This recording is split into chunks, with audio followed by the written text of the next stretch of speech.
Safuri Mareta dari kelas Ekonomi Syariah 3 dengan NIM 2041050220074. Di sini saya akan menanggapi penjelasan dari Bapak Dr. Abdul Wadud Nafis SCMEI tentang konsep dasar ekonomi Islam. Nah, kemarin sudah dijelaskan bahwa ilmu ekonomi itu adalah ilmu yang mempelajari tentang perilaku manusia dalam memenuhi kebutuhan hidupnya. Nah, kalian tahu sendiri kan, kebutuhan hidup manusia itu banyak dan tidak terbatas. Maka dari itu mereka tuh harus mempunyai cara untuk bisa memenuhi kebutuhan hidup mereka. Nah, seperti contohnya gini, ada orang jualan baju. Nah, hasil dari jualan baju tersebut kan menghasilkan uang. Uang kan termasuk dalam kebutuhan manusia. Nah, seiring dengan meningkatnya uang tersebut, maka orang itu mempunyai inisiatif untuk meningkatkan uang itu, seperti dia akan meningkatkan kualitas produknya, akan memperluas usahanya di berbagai bidang seperti itu.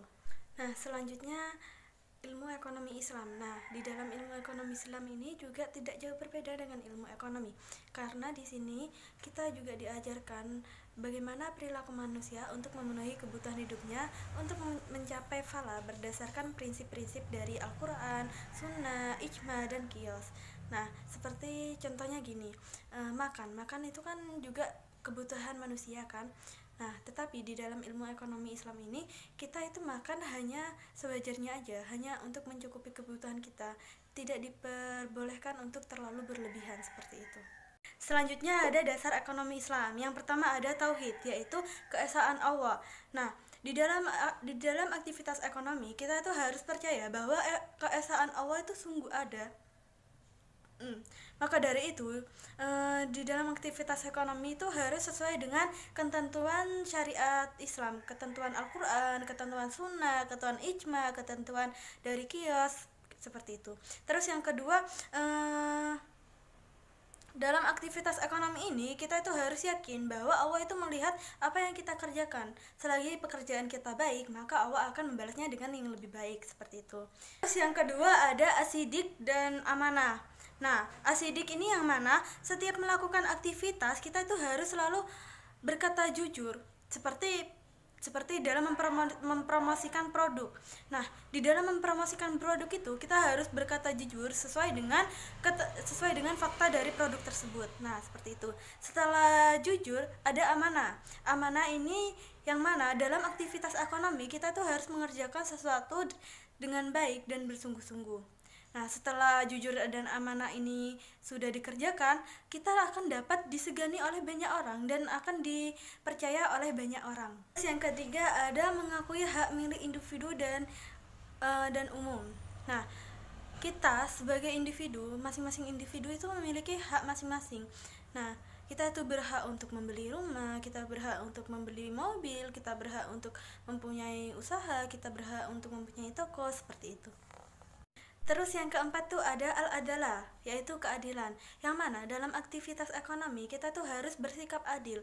Kita tuh harus bersikap adil dalam menjual, dalam membeli, dalam membagi produk yang akan dijual, seperti itu.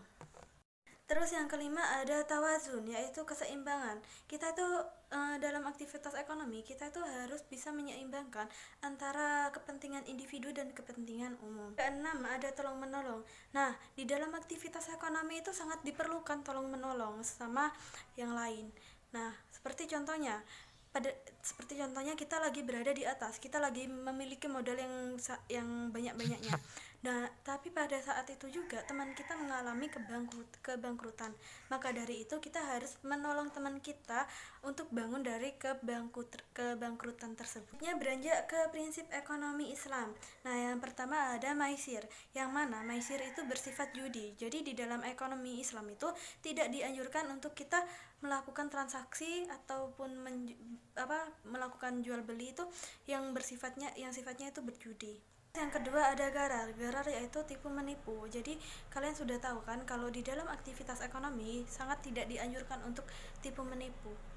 Nah, karena tipu menipu itu tidak sesuai dengan ketentuan dari Al-Quran, Sunnah, Ijma, dan Qiyas. Terus yang ketiga ada riba yaitu penetapan bunga atau pengembalian uang yang nominalnya itu lebih besar dari awal peminjaman seperti itu. Jadi contohnya seperti ini, ada si A meminjam uang ke si B dengan nominal 100.000. Nah, si B itu meminta si A nanti pas waktu jatuh tempo pengembaliannya itu dia meminta nominal bunganya itu 150.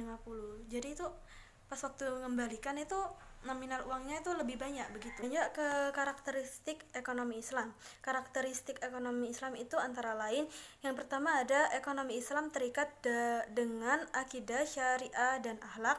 Terus yang kedua, harta kepunyaan Allah dan manusia sebagai khalifah Allah.